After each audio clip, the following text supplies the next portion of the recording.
행복한 교회에 승리하는 성도 여러분, 남가주 은혜로 교회에 오신 것을 환영합니다. 오늘은 31번째 함께하는 153 5월 25일 월요일 순서입니다.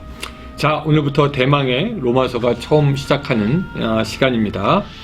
사실 로마서를 여러분들은 이미 오랜 시간 동안 배우고 또한 설교를 들었을 것입니다. 그러나 이 신앙생활을 오래 했어도 이 로마서를 처음부터 끝까지 쭉 묵상하면서 가셨던 분들은 많지 않을 것이라고 생각이 됩니다.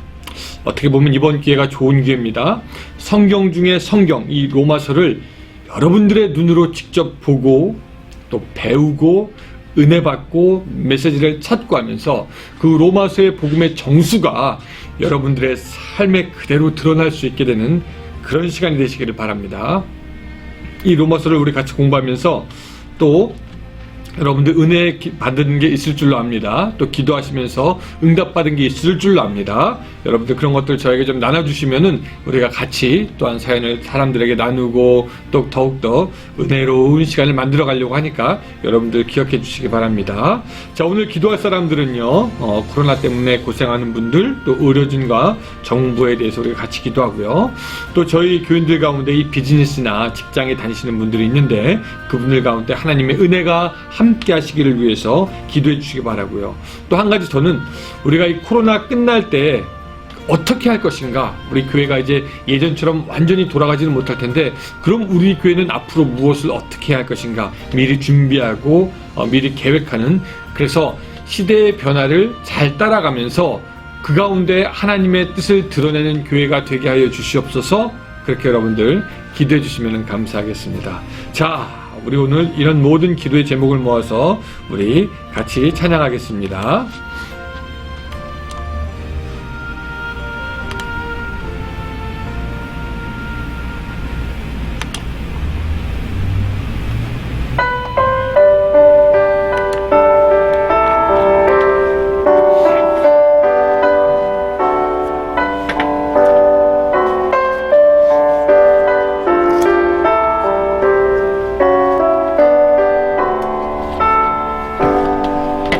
나의 갈 길 다가도록 예수 인도하시니 내 주 안에 있는 그는 어찌 실말이요.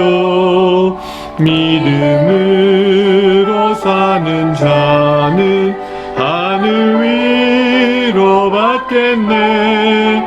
무슨 일을 만나든지 만사형통하리라. 무슨 일을 만나든지 만사형통하리라. 나의 갈 길 다가도록 예수 인도하시니 어려운 일 당한 때도 족한 은혜 주시네. 나는 심히 고단하고 영혼 매우 가라나 나의 앞에 반석에서 샘물 나게 하시네. 나의 앞에 반석에서 샘물 나게 하시네.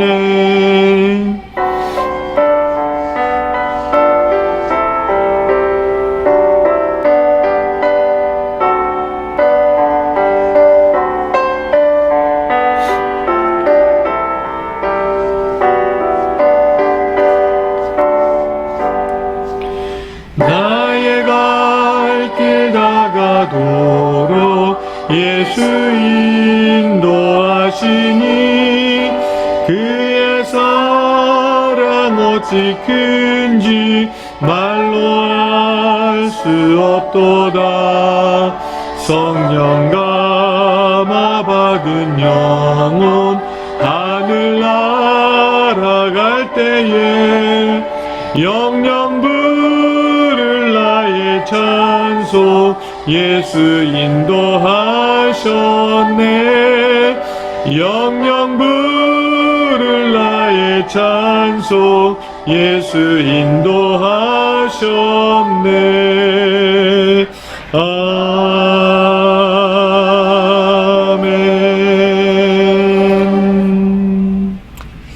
아멘. 예, 감사합니다. 우리 함께하는 153 로마서 우리 드디어 이제 보도록 하겠습니다.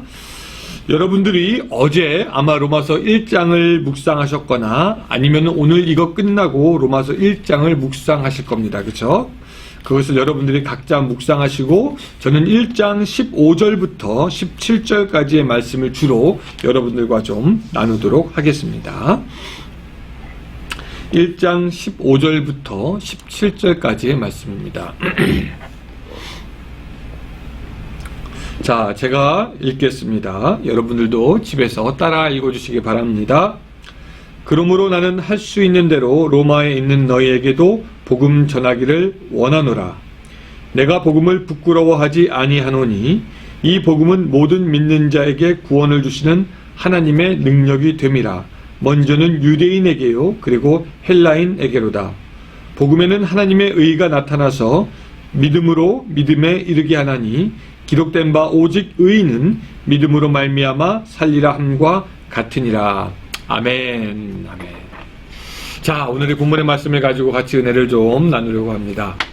바울에게는 그 마음에 하나님께서 주신 소원이 있었습니다. 뭐냐면 로마의 사람들에게 전도를 하고 그들을 구하는 것이었습니다. 그래서 15절처럼 복음을 전하기 원한다 라고 그렇게 뜻을 세우고 또 거기에서 편지를 쓰는 것이 로마서입니다.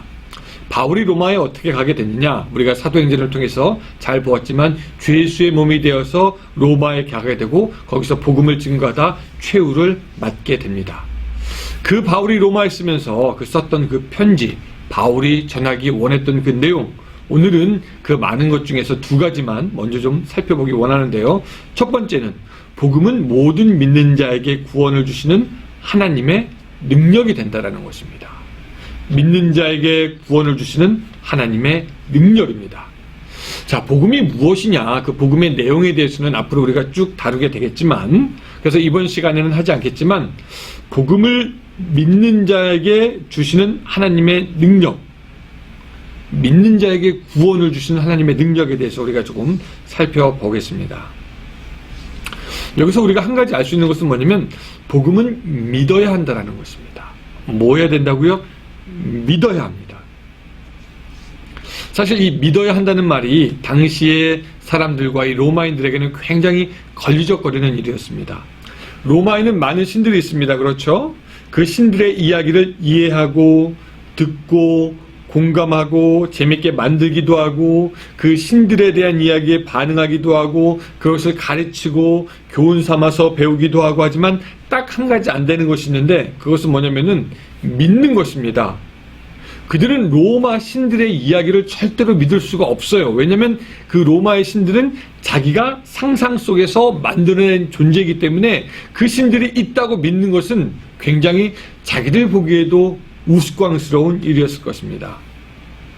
마찬가지로 로마인들은 예수님에 대한 전해주는 그 이야기를 즐기기도 하고 이해하기도 하고 동감하기도 하고 배우기도 하지만 그것을 믿는다는 것은 굉장히 어려운 문제였습니다. 전혀 다른 차원의 문제입니다. 믿는다는 것은 그냥 머릿속에서 어떤 것을 하는 것이 아니라 그들의 삶의 실천을 통해서 나타나야 하는 것이기 때문입니다. 현대인들도, 아니 조금 더 정확하게 말하면 교회에 다니는 사람들도 예수님의 이야기를 즐깁니다. 참 감동 깊은 스토리라는 것이라고 생각합니다. 그 예로 밖에 사람들도 기독교에 대한 영화를 즐기고 같이 봅니다. 십자가에 대한 의미를 이해하기도 합니다. 헌신적인 위대한 사랑이다. 그리고 대학의 종교학 시간에 가면은 기독교에 대해서 가르치기도 하고 배우기도 합니다. 이 모든 것을 충분히 할 수 있는데, 그런데 이 믿는다라는 것은 차원이 좀 틀려요. 즐기고 감동하고 이해하고 가르치고 다 하지만 믿는다는 것은 필연적으로 그 사람의 행위를 요구하고 삶을 바꿀 수 있는 것이기 때문에 다 할 수 있지만 믿는 것은 하기가 쉽지가 않습니다. 결단이 필요하고요. 하나님의 은혜가 필요하고 그 삶의 변화가 필요합니다. 여러분들은 어떠십니까? 이 기독교의 복음을 즐기고 이해하고 배우고 누리는 차원에 있습니까? 아니면 이것을 믿고 의지하고 매달리고 삶의 기준으로 삼습니까? 아직 이 개념이 이해가 안 되시면 조금 한번 좀 다시 한번 생각해 볼게요. 자, 여러분들 머릿속에 한번 상상을 해 보시기 바랍니다. 금방 부서질 것 같은 그런 다리가 있어요. 그 부서질 것 같은 다리를 보면서 상상하면서 여러분들은 이런 생각을 할 수 있겠죠. 야, 저 다리 건너간다 보면은 이거 무너질까 말까 참 스릴이 넘치겠네. 머릿속으로 생각하며 즐길 수도 있고, 왜 그렇게 다리가 약해졌는지 배울 수도 있고, 왜 다리를 저렇게 그냥 방치하는지 이해할 수도 있고, 뭐 다 할 수 있지만 막상 그 다리를 건너가라 라고 하는 것은 조금 틀린 문제입니다. 왜? 그 다리가 안전하다고 믿고 건너가는 것은 직접 자기의 생명을 걸고 해야 되는 것이기 때문에 머릿속으로는 다 할 수 있지만 그 허름한 다리, 부서지려는 다리를 쉽게 걸어갈 수는 없다라는 것입니다. 예수님을 믿는다는 것은 뭐냐면 그분의 진리와 가르침을 즐기고 이해한다는 것뿐만 아니라 그것을 받아들이고 그대로 산다라는 것을 의미합니다. 복음을 즐기고 이해하는 차원은, 그냥 배우는 차원은 복음을 믿는 차원과는 틀린 것입니다. 그런데 이 사도 바울은 그 복음을 믿을 때에 구원을 주시는 하나님의 능력이 나타난다라고 우리에게 말씀하고 있습니다. 아, 복음의 능력은 어디서 나타나느냐? 머리로 이해하고 즐길 때 나타나는 것이 아니라 믿고 받아들여서 그것을 행할 때 복음의 능력, 우리를 구하시는 하나님의 능력이 나타난다라는 것입니다. 그래서 복음은 단순히 교회 다니고 뭐 말씀을 듣고 뭐 목사 장로의 집에서 태어나고 자라고 교회에서 직분의 문제가 아니라 내가 믿고 따르느냐, 다리를 건너느냐, 십자가를 지느냐라는 실제적인 삶의 변화와 순종을 우리에게 요구하는 것입니다. 여러분들은 복음을 과연 어느 차원에서 받아들입니까? 머리가 아니라 듣고 받아들여서 실천하는 그 단계, 그러므로 말미암아 그 복음이 주시는 구원이라는 하나님의 능력을 누릴 수 있게 되시기를 바랍니다. 가만 보면요, 많은 사람들이 그냥 이해하고 즐기는 차원에서만 복음을 흘려보냅니다. 그러다 보니까 거기는 능력이 나타나지 않아요. 복음이 그냥 어떤 이야기처럼 비슷하고 그냥 어떤 논리나 그냥 어떤 주장에 불과합니다. 역사가 나타나지 않습니다. 복음은 믿어야지 그 가운데 하나님의 역사와 능력이 나타납니다. 두 번째, 바울은 17절에서 뭐라고 말씀하냐면은, 자, 17절 가볼까요? 복음에는 하나님의 의가 나타나서 믿음으로 믿음에 이르게 한다라고 그렇게 말씀하고 있습니다. 믿음에서 믿음에 이르게 한다. 여러분, 이게 조금 잘 이해가 안 될 수도 있어요. 뭔가 두 가지가 있는 것 같죠. 믿음에서 믿음에 이르게 한다. 그럼 처음 믿음은 뭐고 두 번째 믿음은 뭐냐? 믿음에서 믿음으로 간다라고 할 때 이 사도 바울은 한 가지의 믿음을만을 말하는 것이 아니라 무엇인가 각각 다른 차원의 믿음을 우리에게 이야기하여 주려고 하는 것입니다. 이 두 개의 믿음의 정체가 무엇이냐? 사실 여러 가지 견해가 있는데 이 모든 견해들을 다 모아서 꽉 합쳐서 그 핵심적인 생각을 여러분들에게 말씀드리려고 합니다. 자, 첫 번째 나오는 믿음은 어떤 믿음이냐면요, 예수 그리스도를 나의 구주로 인정하고 나의 죄가 그분의 피로 말미암아 씻겨졌다는 가장 기초적인 믿음을 말합니다. 기독교 신앙의 가장 처음이자 기초되는 베드로의 고백이 있지 않습니까? 주는 그리스도시요 살아계신 하나님의 아들이시니이다 하는 가장 기초적인 그 믿음, 그것이 바로 첫 번째, 믿음에서 믿음으로 이르게 한다고 할 때 그 첫 번째 믿음입니다. 근데 이 첫 번째 믿음을 가진 사람은 이 두 번째 믿음에 가도록 초청을 받습니다. 두 번째 믿음은 뭐냐면은 이겁니다. 여러분, 사실 그렇죠. 우리가 첫 번째 믿음, 즉 주님은 하나님의 아들이십니다 라는 믿음을 갖고 있는다고 해도 우리는 여전히 이 죄 많은 세상에서 살아가야 됩니다. 욥처럼 예상하지 못했던 어려운 일을 당할 때도 있고요. 이 세상은 여전히 악이 득세하기도 하고 아픈 상처 속에 우리는 신음할 때도 있고요. 또한 애매한 인간관계 때문에 고생할 때도 있습니다. 이런 세상을 어떻게 승리하면서 살아갈 수 있을까에 대한 것이 두 번째 믿음에 대한 것입니다. 하박국 얘기를 좀 하고 싶어요. 하박국이 하나님께 따집니다. 하나님, 왜 이스라엘을 구원해 주지 않고 이 악하고 거짓된 일들이 이스라엘 가운데 일어나는 것을 보고 계십니까? 왜 탄압과 폭력, 싸움과 불화가 꼬리에 꼬리 물고 있는 것을 그냥 보고만 계십니까? 하나님, 왜 정의롭지 못한 이 바벨론을 들어서 우리를 치료하십니까? 하나님의 백성들이 고난당하는 이 시대에 하나님은 무엇을 말씀하십니까? 그렇게 얘기합니다. 그러면서 하나님이 하실 말씀을 저는 듣겠습니다. 그때 이제 하나님이 뭐라고 말씀하시냐면은 네가 그렇게 말하는 것을 안다. 그러나 악한 자들이 멸망할 때가 반드시 오고 속히 온다. 그때를 기다려라. 그때가 더디 온다고 생각할지라도 기다리라. 그 가운데 의인은 믿음으로 말미암아 산다라고 말씀하십니다. 그때 하박국이 깨닫습니다. 아, 지금은 이렇게 어려운 때지만 하나님이 오시고 우리를 구원하시는구나. 이 절망이 기쁨으로 변하겠구나 라고 하면서 하박국은 그때야 돼서 이제 하나님을 찬양합니다. 난 여호와로 즐거워하리. 난 여호와로 즐거워하리. 구원의 하나님을 인하여 기뻐 즐거워하리이다. 우리가 다 아는 그 찬양을 하는 것이죠. 힘든 때에 평안을 주고 어려운 시기에 용기를 주고 유혹의 시대에 하나님을 꿋꿋이 바라보게 하는 것, 끝까지 하나님을 순종하게 따르게 하는 것, 이것이 바로 두 번째 믿음, 생활 속의 믿음입니다. 첫 번째 믿음이 고백의 믿음이라면 두 번째 믿음은 생활 속에서 우리에게 실제로 역사하는 믿음을 말하는 것입니다. 한국의 정신적인 거목이 되셨던 목사님이 있습니다. 이 목사님이 6.25 때 그 하나님을 믿는다는 이유로 자기의 아버지가 칼과 몽둥이로 눈앞에 죽게 되는 것을 보게 됩니다. 물론 자기도 죽도록 맞다가 구세일성으로 살아납니다. 그 아버지는 맞으면서도 그 아들, 그 목사님의 이름을 불러가면서 하나님께 갑니다. 그 아내 역시 4살짜리의 딸의 이름을 불러가면서 순교합니다.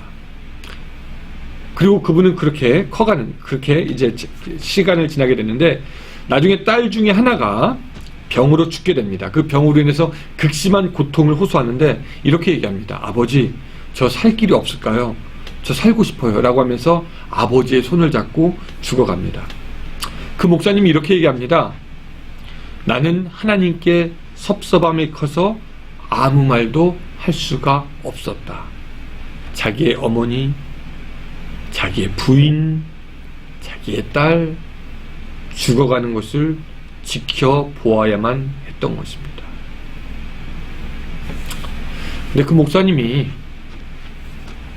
어떤 것을 보게 되면은 십자가에서 예수님이 소나기 같은 그런 피를 흘리고 있음을 보게 됩니다. 그 후에 그 목사님이 그 고통 가운데서도 하나님이 함께 하셨던 것을 믿고 그 믿음으로 다시 한번 일어나야 되겠다라고 결심합니다. 그분이 바로 민족의 복음화, 민족의 가슴에 푸른 그리스도를 심자라고 부흥운동을 했던 목사님이십니다. 예수를 고백하는 믿음에서 삶의 모든 어려움을 이기고 승리하며 영광 돌리는 믿음에 이르는 그 단계에 올랐던 분인 것이죠. 여러분, 복음이 우리 앞에 놓여 있습니다. 우리는 그것을 단순히 그냥 즐기고 듣고 이해하고 끝낼 수 있습니다. 하나의 지식이나 문화로 생각할 수도 있습니다. 그러나 우리는 거기에서 멈출 것이 아니라 복음을 믿어야 합니다. 그래서 처음에는 고백해야 돼요. 예수는 누구신가? 그리고 두 번째, 이 고백한 믿음은 반드시 우리들의 삶 속에서 실천이 되어져서 하나님을 믿고 의지하여서 승리하는 그 단계로 나아가야 된다는 것입니다. 그래서 구약의 믿음에서 신약의 믿음으로, 낮은 단계에서 높은 단계로, 수동적인 믿음에서 적극적인 믿음의 단계로 고백하는 믿음에서 순종하는 실천적인 믿음의 단계로 업그레이드 돼서 믿음에서 믿음으로 이르러야 해야 된다는 것이죠. 오늘 여러분들의 믿음 어떤 단계입니까? 복음을 받아들였습니까? 그리고 그 복음을 실천하십니까? 그리고 승리하십니까? 오늘 사도 바울이 우리에게 그렇게 전하려고 했던 그 복음을 잘 듣고 배우고 믿고 실천해서 승리하는 여러분들의 삶이 되기를 주님의 이름으로 축원합니다. 기도하겠습니다. 하나님, 오늘은 우리가 복음에 대해서 살펴보았습니다. 우리는 그 복음을 어떻게 생각하고 있고 또한 그 복음에 대해서 어떻게 반응합니까?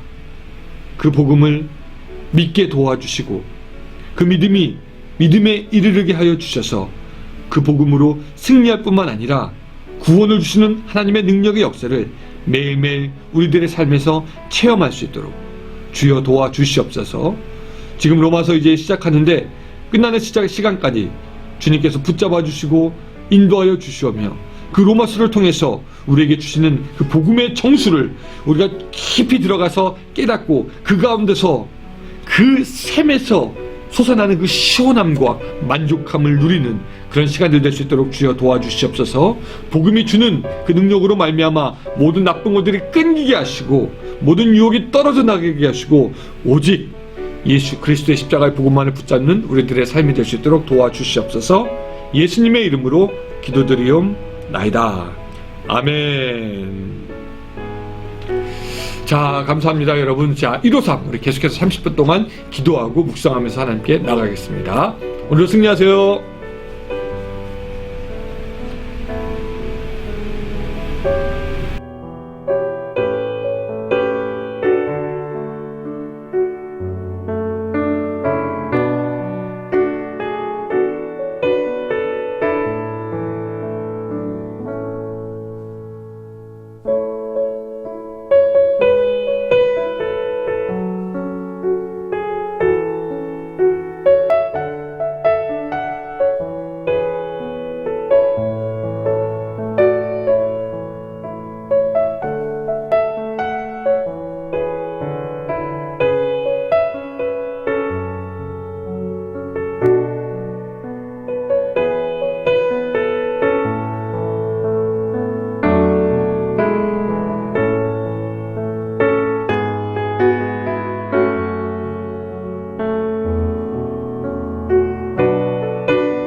주